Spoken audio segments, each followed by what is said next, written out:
देखु राज्य सरकार जो 2300 टंका धान रेट रखिंट एवं इनपुट जो 800 टका रखिंट प्रत्येक मंडी आप जातु आप निजे अनुधान करूँ प्रत्येक मंडी आम कटनी चटनी चली 10 ରୁ 15 किलो आमर क्विंटाल पिछा कटा जाऊँगी मुझर 3-4टा मंडी जाइली एवं गोटे मंडी में अनशन बसती आपण मैंने देखिए टीवी मीडिया रे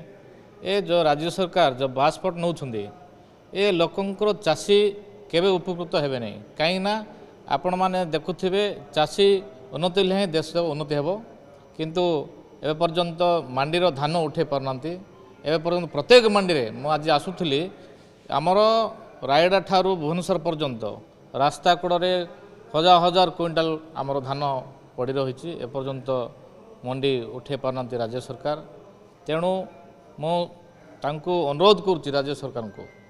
को तुरंत आमर चाषी मान धान उठा जाओ जो अदनिया वर्षार जो विझी जाइए सबू आमर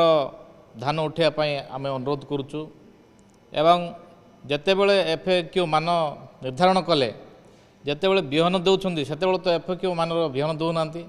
तेणु आम अनुरोध करुचु ए सबू जी अदनिया वर्षार जो विझी जाइए सबू धान उठाई सरकार को अनुरोध करुचु।